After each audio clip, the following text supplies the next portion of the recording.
Hello dear student, I am Vijay Kumar and student of Shri Krishna medical college Muzaffarpur Bihar. Periodic table के इस lecture में आप सभी का स्वागत है। दोस्तों, जैसा कि आप सभी जानते हैं, पिछले कई लेक्चर से मैं इस चैप्टर को पढ़ा रहा हूं, अलग अलग सब टॉपिक वाइज करके। पिछले क्लास में हम लोग स्टडी कर चुके थे जेनेसिस ऑफ पीरियोडिक क्लासिफिकेशन, जिसमें ट्राइड पढ़े थे, लॉ ऑफ ट्राइड पढ़ लिए थे। उसके बाद हम लोग आगे का टॉपिक पढ़े डोबेडाइनर के ट्राइड में जिस एटम का, जैसे लिथियम, सोडियम, पोटासियम का एक सीरीज बनाया गया, कैल्शियम, स्ट्रोंशियम एंड बेरियम का दूसरा सीरीज बनाया गया, और क्लोरीन, ब्रोमीन एंड आयोडीन का दूसरा सीरीज बनाया गया। ये टेबल भी हम लोग देख चुके थे। उसके बाद हम लोग देखे थे न्यूलैंडस का ऑक्टेट रूल। न्यूलैंडस ने उसके समय तक जितने भी तत्व ज्ञात था, कैल्शियम तक ज्ञात था, उनको इस तरह से अरेंज किया कि पहला का गुण 8वें तत्व के गुण के समान मिलता था। और यही वो टेबल है जो टेबल आप देख रहे हैं। जैसे लिथियम का गुण सोडियम से, बेरिलियम का गुण उसके 8वें तत्व मैग्नीशियम से, बोरॉन का गुण उसके 8वें तत्व एल्युमिनियम से, और कार्बन का गुण उसके 8वें तत्व सिलिकॉन से मिलता था। ये टेबल भी देख लिए थे और ये टेबल वैलिड था केवल कैल्शियम तक ही। उसके बाद हम लोग देखे थे लोथर मेयर कर्व देखे थे, जो बहुत इंपॉर्टेंट था। इन्होंने क्या किया, एटॉमिक वेट को एक्सेस पे लिया और एलिमेंट के फिजिकल प्रॉपर्टीज जैसे atomic volume, melting point, boiling point, ये सबको वाई एक्सेस पे लेकर के और एक पीरियोडिकली रिपीटेड पैटर्न का फॉर्मेशन करवाया। उसके बाद हम लोग देखे थे मेंडलीव का पीरियोडिक टेबल। मेंडलीव साहब भी आए थे और इन्होंने सबसे पहले पीरियोडिक लॉ को पब्लिश किए थे, और उनका लॉ ये था, पीरियोडिक लॉ। ये बहुत इंपॉर्टेंट है। इसमें बताया गया था statement, properties of element are periodic function of their atomic weight. ये सारा टॉपिक हम लोग काफ़ी डिटेल से पढ़ चुके थे। उसके बाद दोस्त हम लोग देखे थे यही लॉथर मेयर कर्व है जो देख रहे हैं। एक्स एक्सेस पे लिया गया है एटॉमिक वेट को, और वाई एक्सेस पे लिया गया है फिजिकल प्रॉपर्टी जैसे एटॉमिक वॉल्यूम, मेल्टिंग पॉइंट और बॉइलिंग पॉइंट भी ले सकते हैं। और इस तरह से कर्व प्राप्त हुआ। लॉथर मेयर कर्व से किस तरह से क्वेश्चन पूछा जाएगा वो आप यहाँ पे देख लीजिए। रीडिंग लॉथर मेयर कर्व, और पहला स्टेटमेंट टाइप का क्वेश्चन यहाँ से पूछा जा सकता है।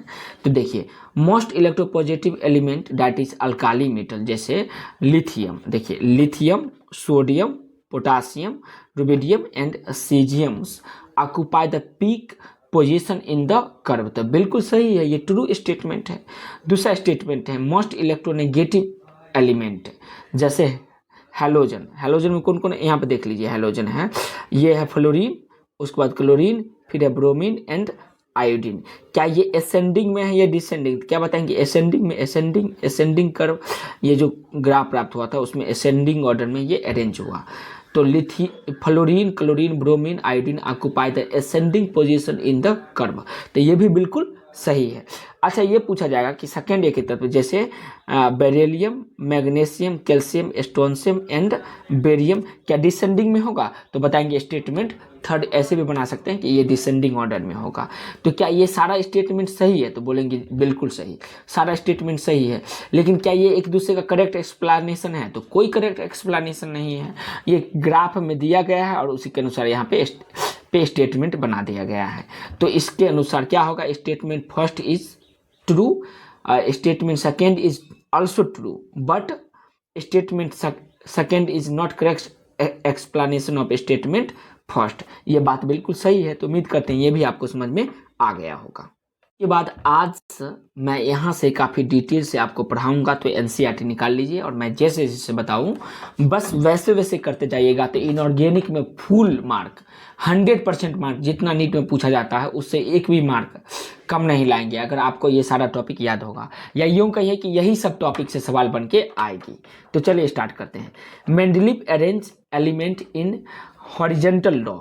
मेंडलीव जो था एलिमेंट को कैसे अरेंज किया? तो horizontal raw and vertical column of the table in the order in increasing atomic weight in a such way that element with similar properties occupy a vertical column in a group.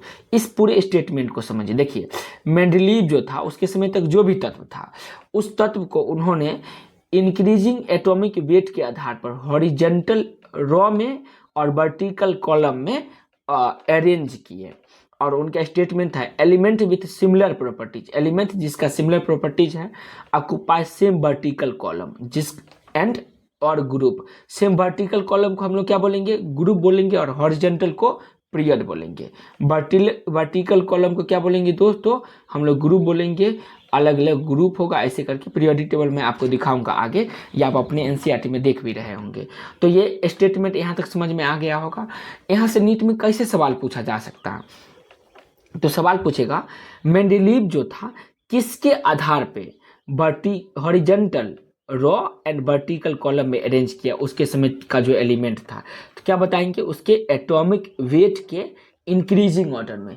सवाल फंसाने के लिए atomic mass भी दे सकता है, तो वो भी बताएंगे।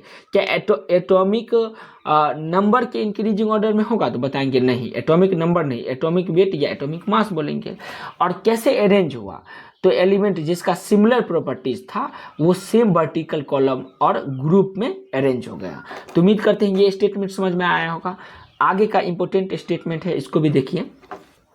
Mendeleev system of classifications classifying element with more elaborate than that of Lothar Meyer. Lothar Meyer curve जो था उसको मोर इलेबोरेट करके मेंडलीव साहब बताए। He fully recognise the significance of periodicity. ये फुल्ली रिकॉग्नाइज किया किसके सिग्निफिकेंट को, तो periodicity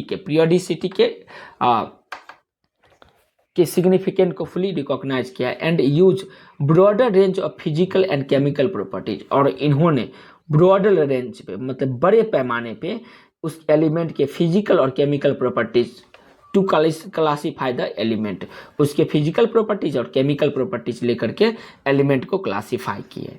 in particular Mendeleev relied on the similarities in empirical formula. Empirical formula आप लोग काफ़ी डिटेल से पढ़ेंगे मोल कंसेप्ट में, या मैं ही आपको पढ़ाऊंगा, या आप जहाँ भी स्टडी कर रहे होंगे वहाँ पे आपको पढ़ाया जाएगा। और एम्पिरिकल फार्मूला से नीट में सवाल पूछा जा चुका है फिजिकल केमिस्ट्री के सेक्शन के अंतर्गत, तो आप लोग ये जानते ही होंगे। And properties of the compound formed by the element. देखिए इस स्टेटमेंट को समझिए। In particularly Mendeleev realized on the similarities in empirical formula of and properties of compound formed by the element। empirical formula में similarities दिया, ये इन्होंने कौन realise किया, तो मेंडलीव साहब रियलाइज किए। उम्मीद करते हैं यहाँ तक समझ में आ गया होगा। ये जो स्टेटमेंट है दोस्त बहुत इंपॉर्टेंट है, इसलिए आप अपने एनसीईआरटी में मार्किंग कर लीजिएगा। He realise that some of the element did not fit in his scheme. इस स्कीम के अंतर्गत उन्होंने रियलाइज किया, ये जो स्कीम दिया था मेंडलीव साहब, वो उन्होंने जो स्कीम दिया उसमें उन्होंने रियलाइज किया कि कुछ ऐसा एलिमेंट है जो इस स्कीम में, इस लॉ में फिट नहीं कर पाता है। और ये टेबल जो है 3.3 बहुत इंपॉर्टेंट है। Mendeleev predict for the element इक्का एल्युमिनियम, जिसको बाद में गैलियम कहा गया, एंड इक्का सिलिकॉन, जिसको बाद में जर्मेनियम कहा गया। ये उन्होंने प्रेडिक्ट किया। तो देखिए ये इक्का एल्युमिनियम प्रेडिक्ट किया और फाउंड हुआ, मतलब मिला क्या, गैलियम मिला। और इक्का सिलिकॉन इन्होंने प्रेडिक्ट किया और उसके जगह पे उसको क्या मिला, जर्मेनियम मिला। और उसका कंपेरेटिवली एनालिसिस दिया गया, कंपेयर किया गया। जैसे एटॉमिक वेट दिया गया 68 माना था और 70 मिला। उसके बाद इक्का सिलिकॉन का 72 माना और कितना मिला, 72.6 मिला, मतलब थोड़ा सा ज़्यादा। फिर डेंसिटी का भी तुलनात्मक अध्ययन किया गया है यहाँ पे। फिर मेल्टिंग पॉइंट का किया गया है। फिर फार्मूला ऑफ ऑक्साइड, इक्का एल्युमिनियम का फार्मूला ऐसे होगा, इक्का गैलियम जब मिला तो उसका फार्मूला ऐसे मिला। उन्होंने प्रेडिक्ट किया कि इक्का सिलिकॉन इस फार्मूला पे फिट करेगी, इस फार्मूला पे फिट करेगी, लेकिन जब वहाँ पे जर्मेनियम मिला तो उसका फार्मूला इस तरह से मिला। वैसे ही उन्होंने फार्मूला ऑफ क्लोराइड दिया, क्लोराइड ऐसे प्रेडिक्ट किया लेकिन मिला ऐसे। प्रेडिक्ट की इक्का सिलिकॉन का फार्मूला ऐसे प्रेडिक्ट किया लेकिन इनको ऐसे मिला, ये मिला। तो उम्मीद करते हैं आपको ये टेबल समझ में आ गया होगा, बहुत इंपॉर्टेंट टेबल है। बस इतना याद रखेंगे, उन्होंने प्रेडिक्ट किया इक्का एल्युमिनियम और उसके जगह पे क्या आया, आप बोलिए तो बिल्कुल सही बता रहे हैं, इक्का गैलियम। उसके बाद उन्होंने प्रेडिक्ट किया इक्का सिलिकॉन, लेकिन उसके जगह पे उनको क्या मिला, इक्का उसके जगह पे उनको मिला जर्मेनियम मिला। अब जो ये स्टेटमेंट देख रहे हैं, ये स्टेटमेंट इसको एक बार फिर से पढ़ते हैं। He realise that some of the element did not fit in this way his scheme of classifications if order of atomic weight was strictly follow. Atomic weight का ऑर्डर को स्ट्रिक्टली फॉलो किया गया। और उसके बाद का जो लाइन है वो, आगे का स्टेटमेंट जानने से पहले आप इस टेबल को ध्यान से देख लीजिए, बहुत इंपॉर्टेंट टेबल है। यहाँ पर दिया गया है periodic system of the element in group and series. Periodic system में जो एलिमेंट है उसको ग्रुप और सीरीज में अरेंज किया गया था मेंडलीव साहब के द्वारा। ये देखिए, ग्रुप फर्स्ट, फिर सेकेंड, फिर थर्ड, फिर फोर्थ। ये 0 है ग्रुप, ये फर्स्ट है, ये सेकेंड है, ये थर्ड है, ये फोर्थ है, ये फिफ्थ है, ये सिक्स्थ, ये 7 और ये 8। उनके समय तक जितने एलिमेंट था उन्होंने उस समय के एलिमेंट को 8 ग्रुप में डिवाइडेड किया। और कितना पीरियड टोटल, तो ये देखिए नंबर ऑफ पीरियड या सीरीज जो था वो 7 सीरीज लिया गया। 1 2 3 4 5 6 एंड टोटल 7 सीरीज लिए। और उसके समय तक जितने भी एलिमेंट था वो सभी एलिमेंट को उसके atomic number, atomic weight, atomic number नहीं, एटॉमिक वेट के बढ़ते क्रम में अरेंज किया, तो उनको ये इस प्रकार का टेबल प्राप्त हुआ। बस ये टेबल देख लीजिए, इसका पोजीशन देखिए, टेलुरियम का और आयोडीन का पोजीशन आप देख लीजिए, ये इंपॉर्टेंट है। और इससे रिलेटेड नीट में जितना भी सवाल पूछा जाएगा उसको यहाँ पे समराइज कर दिया गया है, तो इस बात को आप देख लीजिएगा। देखिए क्या पहला है, नंबर ऑफ पीरियड या सीरीज, किसमें, तो मेंडलीव के पीरियड्स में कितना होगा, टोटल 7 होगा। नंबर ऑफ ग्रुप पूछा जाए क्या बताएंगे, टोटल 8 बताएंगे। Position of hydrogen not known, hydrogen का पोजीशन फिक्स नहीं था। देखिए यहाँ पे भी हाइड्रोजन है और दूसरी जगह भी चेक करेंगे तो वहाँ पे भी आपको हाइड्रोजन मिल जाएगा, तो इसका कोई भी पोजीशन फिक्स नहीं था। Position of tellurium and iodine are not right. Position of tellurium, यहाँ पे देखिए टेलुरियम दिया गया और आयोडीन दिया गया है इस टेबल में। ये है आयोडीन, आयोडीन और टेलुरियम, इसका जो पोजीशन दिया गया वो राइट नहीं था, मतलब गलत था। इसका मतलब ये था कि उनको लगता था सही है, बट आगे डिस्कवर हुआ तो पता चला कि वो गलत है। Position of isotope can't explain, और इन्होंने, इनका बहुत मेजर ड्रॉबैक था कि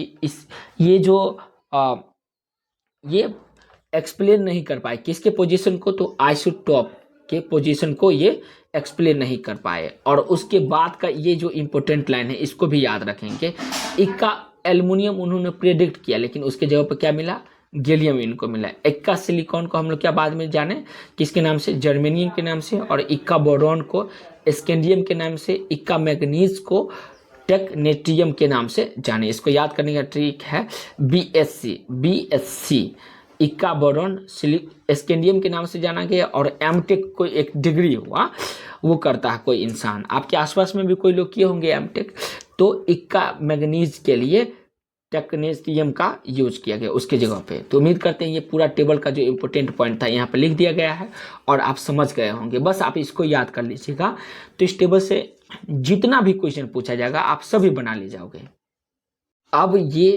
अब ये स्टेटमेंट देखिए, आपको पूर्णतः समझ में आएगा। He ignored the order of atomic weight, उन्होंने एटॉमिक वेट के ऑर्डर को इग्नोर किया।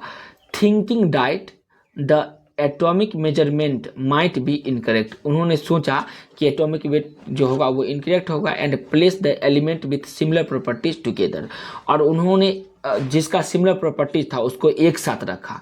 फॉर एग्जाम्पल, जैसे iodine with lower atomic weight than that of tellurium, group 6 में रखा। देखिए आयोडीन जिसका लोअर एटॉमिक वेट था, lower atomic weight that of tellurium के साथ रख दिए। एंड प्लेस इन ग्रुप 7 में along with fluorine, chlorine, bromine because of similar in properties.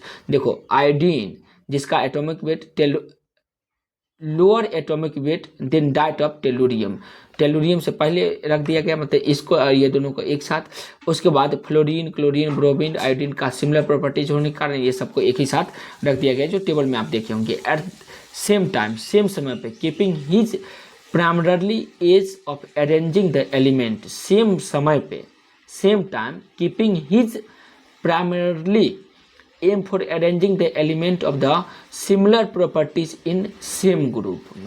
He proposed that some of the element were till undiscovered and उन्होंने propose किया, he propose that some of the element, कुछ ऐसा element था until undiscovered, till undiscovered and therefore left several gap in table. बहुत important line है कि उन्होंने क्या किया, उसके समय का जो तत्व था उस तत्व के लिए तो रूल दिए ही, उसके बाद जो तत्व डिस्कवर नहीं था उसके लिए उन्होंने जगह छोड़ दिया, मतलब प्रेडिक्ट किया कि आगे जो डिस्कवर होगा तत्व वो इसके सिमिलर ही होगा और बिल्कुल वैसा ही हुआ। सोचिए, ये मेंडलीव एक ऐसे साइंटिस्ट थे जो भविष्यवाणी करते थे, अर्थात उन्होंने जो बताया वो कई वर्षों बाद जब वैसा तत्व खोजा गया तो उसी के सिमिलर प्रॉपर्टीज के जैसे तत्व भी मिला।